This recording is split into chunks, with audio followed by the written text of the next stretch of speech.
Welcome to our program on Kardec Radio.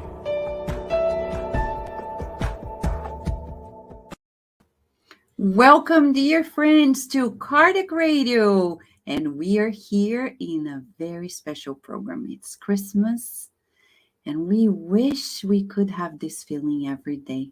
I think one day we will. Till then, we are cherishing this particular day that has one reason for us to celebrate: the coming of Jesus Christ.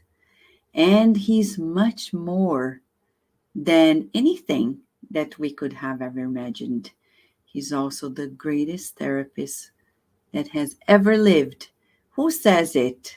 Oh no, it's not me. It's Dr. Mark Baker, and we agree with him. He's a clinical psychologist and also a best-selling author. And I will show to you before he comes to us here, we'll show his very website. You need to explore this possibility of learning more with Dr. Baker. Here he is. And when you go to the very website, drmarkbaker.com, you'll find wonderful resources from his blog to his books. And you know the good thing? There is radio, store, videos.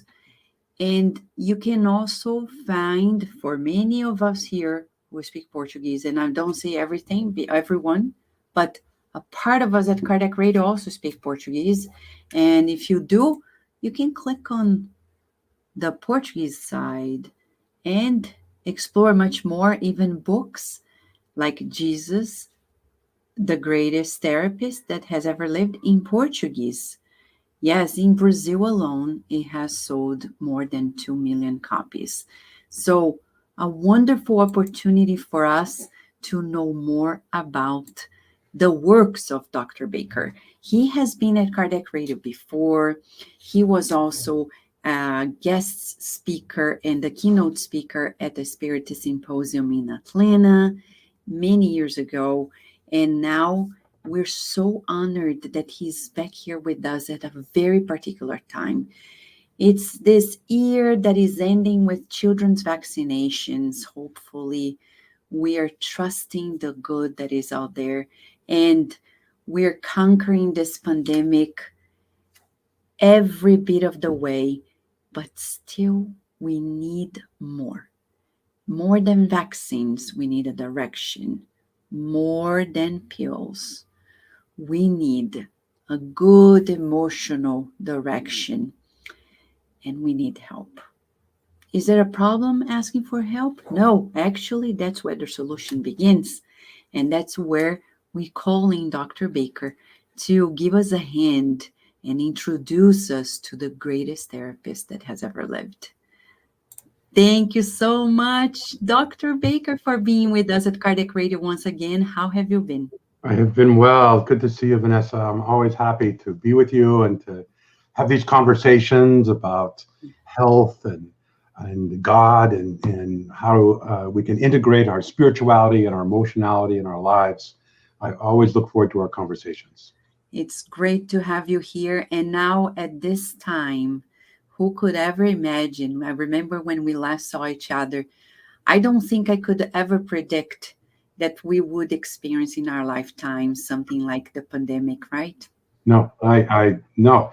If you would have asked me then, how am I going to be able to help people if I can't leave my house? I would say I have no idea. And now I have a very full schedule talking to people over the internet, just like I'm talking to you. Yes. So our lives have changed dramatically. Our lives have changed dramatically. And one question that I was discussing with a pediatrician the other day, is there hope at the end of all this? Like, there's so much to repair emotionally after the pandemic. Yeah. He talks about children who are just going to school after having been in the house, so much happening, and teenagers that had to be back in their homes, and they are in this verge for more. They thirsty for social life, and they had to cut it down. So what do you think? Is there hope? Absolutely. I think there's hope. I think we are resilient, and I think we are fundamentally relational beings. So we hunger for connection. You're right. The last year, I have two teenagers in my home, and this last year was very terrible for all of us. They're trapped, and that's an age when they're very much needing to reach out and connect to their peer group. They don't find as much comfort in my words anymore. They seek the affiliation with people their own age, and they have suffered. And now we're coming out of that. But I see, as we're coming out of that, that hunger for connection is still there. That ontological need to relate. They did the best they could. They were on the internet and with their devices, and they were creating ways of connecting. It was problematic, but I see now, as they're coming out and connecting with each other, how important it is for them to thrive, to have these healthy relationships. So I'm hopeful. We know that depression is higher, depression rates are higher, anxiety rates are higher, the suicide rates are higher.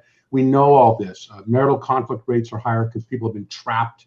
If you have problems before the pandemic and then you're trapped in your house with the person with which you had problems, it only got worse. So people are asking for help. Our schedules are full. I have 35 counselors at my counseling center. They're all full.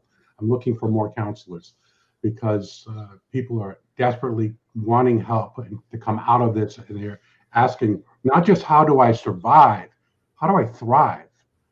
And it's a question that it had not been even able to ask until now.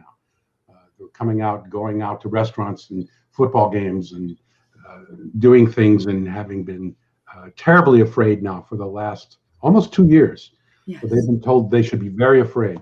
Fear is a very toxic emotion.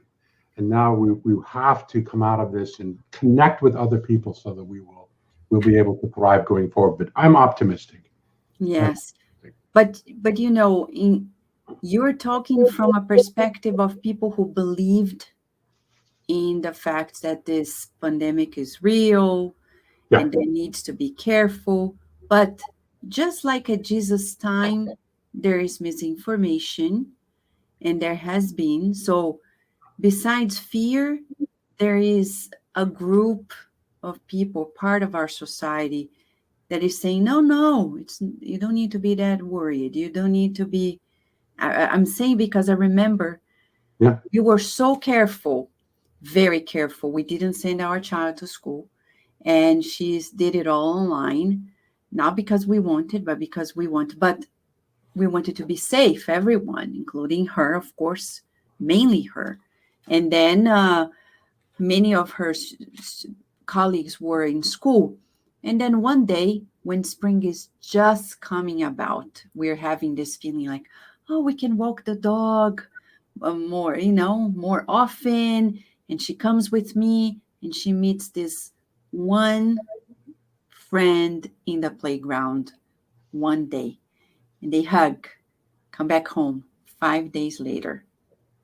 And this girl said, I don't need a mask because my mom said COVID is not in our neighborhood anymore. 5 days later, she says, I have COVID. We got COVID. No. Yes, we got it ourselves. And then nobody believed it. I said, you see, it only takes one thing. One thing, right? One. Thank God we recovered. It wasn't easy.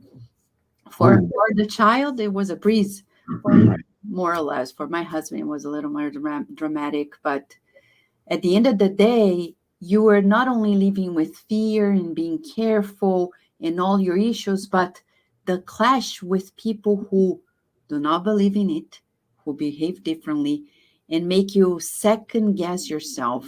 So not only fear, but then you doubt, am I going too far with this? Right? Well, yes, we have still a large percentage of people who refuse to take the vaccination, and they refuse to believe that it's real, as you're saying.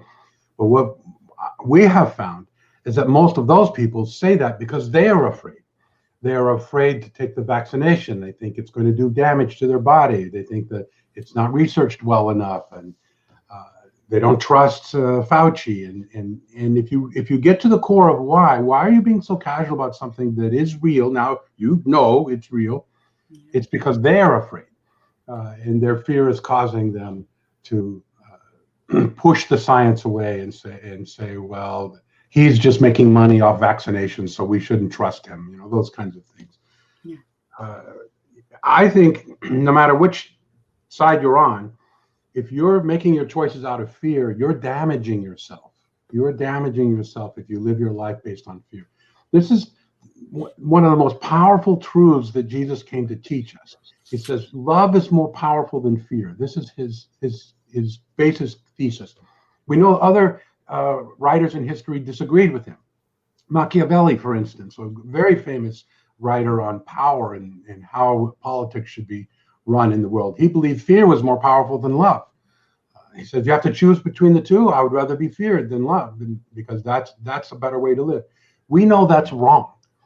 We now know that to lead people, to lead your own life, to lead your family, love is a more powerful force in the universe, and it ultimately wins out over fear in producing a healthier life and a happier life. I think we have to ask ourselves, why, after 2,000 years, is this itinerant 33-year-old Jewish rabbi still the most popular teacher on the planet? More people follow his teachings than anyone else on the planet. It's because of these kinds of truths. He knew that. He said, no, if you want to live a more powerful life, trust. Living a loving life is more powerful than a fearful life. It was revolutionary. We still are trying to learn that lesson today. Yes, and as you're talking about Jesus, we want to tell people, look, it's so simple. You just go to your phone. You can buy this book, Jesus, the Greatest Therapist Who Ever Lived, by Dr. Mark Baker. But you can also keep it in your phone because you can read it. And what I love about this book, not only talks about the one and only, but it teaches us how to understand people, how to understand ourselves, and how to live a better life with this growth mindset, because that's the third part of your book, and revisiting some myths that we have inside of us. So I think it's a wonderful book, not only for Christmas, it's for our lives. I think Christmas is a gift for us because it's a moment where we stop and rethink our relationship with the best of us. And Dr. Baker, when you talk about Jesus coming at a time in which there was a lot of misinformation has been existing on earth since the first day of humanity.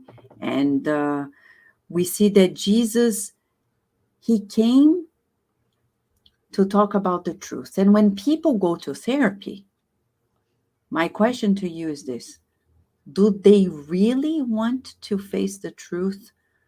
Or is this one of the main obstacles why people even avoid therapy, because they cannot handle the truth? It's a complicated question because, and it's the right question, because Jesus didn't say, I will teach you the truth. He didn't say that. He said, I am the truth. So truth is personified, right? I believe that in order to really be truthful, we have to be relational. And that's what Jesus was saying. If you want to know the truth, you have to have a relationship with me. This was his central teaching. A relationship with me, then you'll know the truth, once you have a genuine relationship with me. So the answer is yes. I think people are coming seeking the truth, but they are afraid, they've been abused, they've been misinformed, they're confused, they're hurt. They've been traumatized, and so they don't know what that means. They think, most people come to me and they think, well, you've got all these degrees, you have all these books, you should just tell me. What do I need to know? Just tell me and I'll go do it. What should I do is the question we often get. There's no answer to that, because you already have enough knowledge to live out the things you know in your head, but you get in your own way. The human mind is very complex, and we are our own worst enemy because our mind can operate out of our awareness. So I can believe things and not know I believe them. And therapy is a place where I bring these things into full view so I can see, oh, I didn't know I believed that. My unconscious was keeping me from living a true relational life. So people come to me, their relationships are broken, they feel broken, they're depressed, maybe suicidal, or maybe just having trouble getting along with their kids. They don't know then what they're doing that gets in the way. They can easily point out everything everybody else needs to change, but they don't know what they need to understand about themselves that keeps them from relating well and keeps them making bad choices over and over again. So yes, they want to know the truth, but they don't know how. So they're really asking for help, but they're asking the wrong question. They're saying, tell me what to do. And my answer to them is really, actually, I need to help you learn how to be differently, not just do things differently. You need to be a different person, be more self-aware, be more vulnerable, be more courageous. And the answers to your problems will come out of living differently. This is Jesus's point.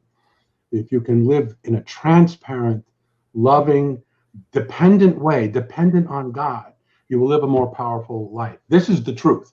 But most people don't know that. So it takes a process of helping them discover it. Yes, when you're saying that, there are key words you used here. We are relational beings. You allowing yourself to be more vulnerable. And so it reminds me, a part of your book talks about knowing yourself, knowing your personal power, your centered self. And you just talked about being God dependent. And then I go back in psychology and recall the attachment styles. Because what you're saying is like the attachment style: secure, anxious, and avoidant, anxious, avoidant, whatever the terms are. But there are people who have been refusing to connect, to be together, to be vulnerable. And Jesus came to tell us that we should trust.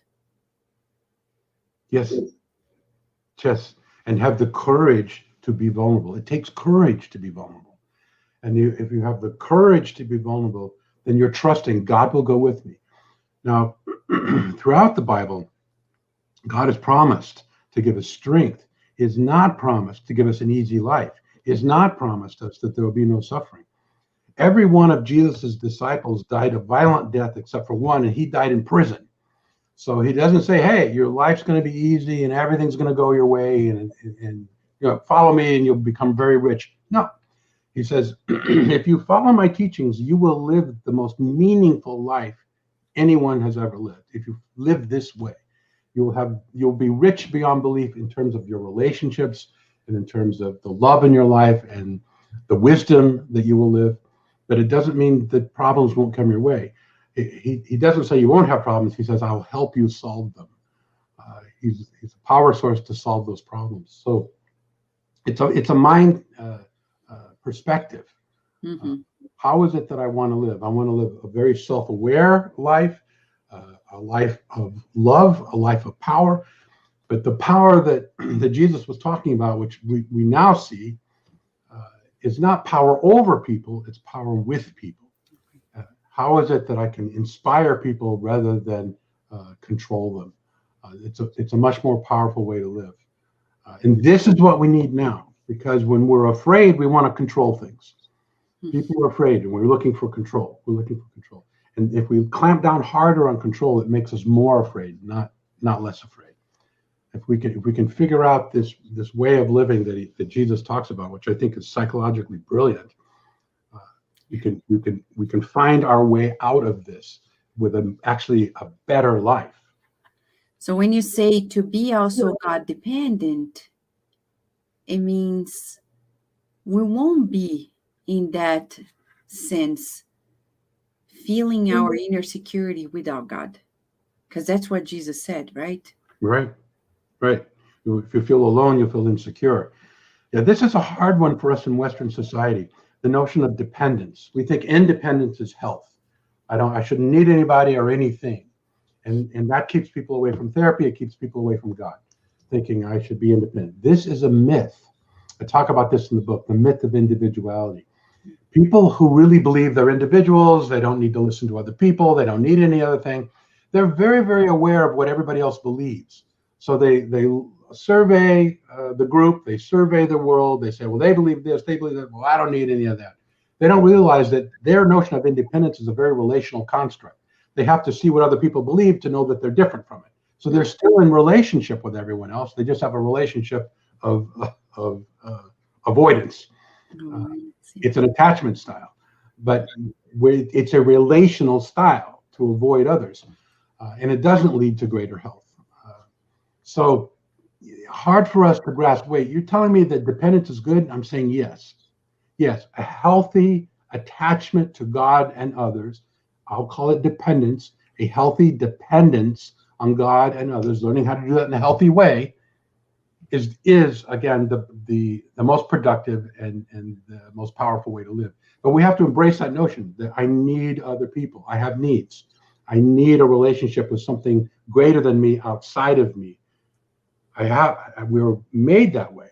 We can try to deny that, but we can't escape our ontology. The way that we're actually made to be is to seek a relationship with something greater than ourselves, outside ourselves. It's interesting in psychoanalysis in the last century, a guy by the name of Heinz Kohut, not a Christian, developed a whole new branch of psychoanalysis called self-psychology. And it was based on this one construct, that we're all seeking a relationship with something greater than ourselves, outside ourselves. He's not Christian at all, and yet this is the central truth of the Bible. We're all seeking a relationship with something greater than ourselves, outside of ourselves. And if we can embrace that notion, we're on the right path to finding a healthier way to live. Yes. And so for people, like when you explore in one of the chapters, knowing your feelings, I know in New Year's, we will have an interview with you about this, about the new book, a new book, Yes. Emotions, Emotional Management, knowing the feelings. And one of the main questions that people ask is, how can I boost my self-esteem? Yes. Where to begin? Right. It is important because even though Jesus said a lot about denying yourself, he said, deny yourself and follow me. You can misread that and thinking, well, then myself is bad, to deny myself. No, he was saying you should deny your false self. He also said you're created in the image of God.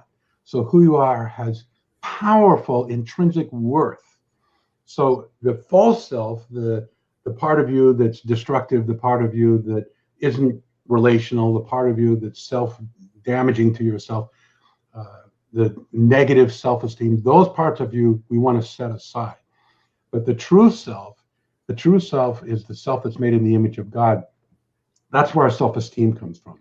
We should have very much esteem for our true self. Our true self is the vulnerable, dependent, loving, connecting self that we were made to be. That true self is when it's operating in the world, when I'm relating well with you, my self-esteem goes up.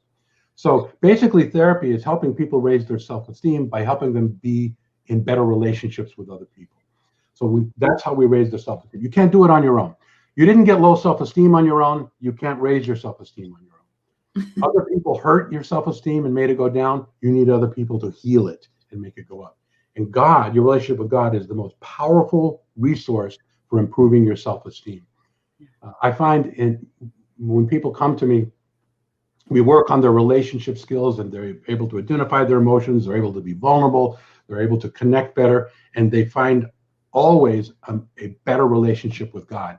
Now, sometimes they have their own language for that, but I find them all becoming a more spiritual people as they open up to their relational abilities. Yes, it's interesting. You're saying this because, as you pointed out, Jesus himself, everything was God-centered, and that's the kickstart of it all. I remember people telling me, yeah, but you can read this book. It says, look at yourself in the mirror, say, I love you every day. I say, I think it's a good technique, but I don't think it's going to change the core of your belief. Because how can you believe I love myself because, but then when you depend on God, as Jesus taught us, then I know the rest of the sentence. I love myself because I'm a child of God. That's right. That's right. We love because he loved us first. That's what the Bible says. Right. I've written a whole book on this, so I won't get into it, but I've written a book on shame because I think shame really trips us up. And I firmly believe the one thing that heals shame and produces self-esteem is grace. And grace, or God's love for us, is an experience, not an idea. So you can't stand in front of the mirror and convince yourself of the idea. You have to experience it. It's a personal experience with a loving God who loves you no matter what, no matter what. Once you experience that, your self-esteem goes up. I'm lovable. You know you're lovable when you feel loved. And many people come to me who have not had that experience. So they don't know what I'm talking about. What does it mean to feel loved no matter what? They don't know. And entering into that kind of relationship with God where you feel it changes you. It changes us. And that's the way that the Christ showed. And when you talk about knowing your centered self, it's so interesting because many people think that to get there, they just need to, like, even some therapists say, pamper yourself. But even science shows that when I reach out to others who are suffering, that's when I rescue myself too. That's right. Right? And that's the way of the Christ, right? Yes. That whole section in the book on how the centered self is not self-centered. That the true way of living, if you want to be a centered self, is not to focus on yourself. Yet, just like you said, we have plenty of research to suggest that when we reach out to others is when we feel the most grounded. I used to work in a mental hospital, and when I was doing my training, we worked with severely depressed people. And one of the treatments was we gave them jobs to do to help others. You know, you're gonna go help that person make their bed. You're gonna go help that person go for a walk. And we found the depression lifted when they were able to be of service to other people. The centered self is not self-centered. If you know someone who is self-centered, then they're not a spiritually centered person. Not at all. Exactly. And now, on this Christmas day, that we are revisiting all these issues and people are here with us. And the question is, this therapist still lives. Jesus is still living. He knows us.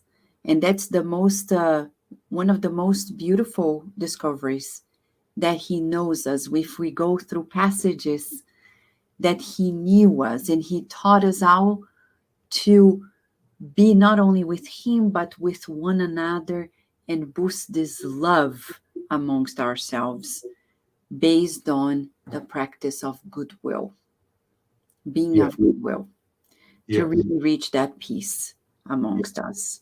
Yes. This day, among all days, is a day we should celebrate that truth. We have a God who lives today among us. If we want to reach out and have a relationship with him, that God exists. Jesus, unlike the leader of every other religion, says, you don't have to work to come to me. I will come to you. All you have to do is invite me into your life. I will come to you. We have a God who seeks a relationship with us. This is different from every other religion where we have to go seek God. Jesus turns that on its head. He says, I'm here to help you. I'll just ask. Ask. And I'm a psychologist, so I take a psychological bent. When I look at the teachings of Jesus, I see what is the profound psychological truth in that statement. That's why I wrote this book. It's what is the psychological wisdom in his teaching. But his message was much bigger than that. His message was, what is the spiritual truth in what I'm saying? That I can enter your life and renew your mind and transform you. Just ask me. All you have to do is ask. And this day of all days, we should celebrate that great truth. Thank you so much, Dr. Baker, for this amazing book. And we recommend that everyone gets it and give it to your friends and family members, colleagues, neighbors, because you never know what people need. But a sure thing, people need something. And that's something, Jesus has always something to give to us. Right, Dr. Baker?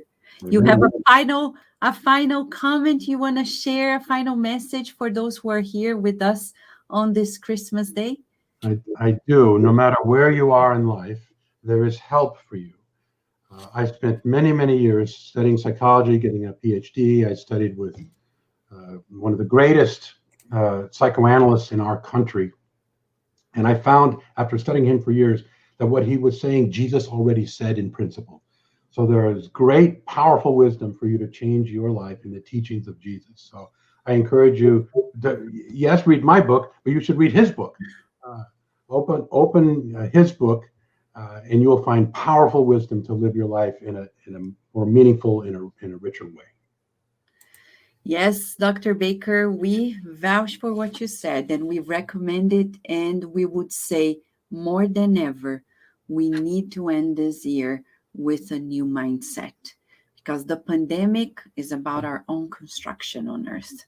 We can turn it around if we are willing to embrace the new life, right? Yes, correct. That is correct. Thank you, Dr. Baker. We hope to see you soon again for New Year's, beginning a new year with a fresh mind and with this God dependency that is forever living for us. Thank you so much. Thank you. Dear friends, thank you so much for being with us. I know it's short. I know you want more. I want more too. But in the book, you can go to the website, drmarkbaker.com. Get to know more of his works. Get to know more of his books. These books are profoundly life-changing. And it's about bringing the comfort to your heart. Remember, we are here to grow. And that's what the book talks about. But you're not alone. Jesus is with us. And he is the therapist. Of course, he's much more than that. But right now, we need a helping hand. And he is the most loving therapist we could have ever had in this life and forever. We wish you many blessings. Merry Christmas.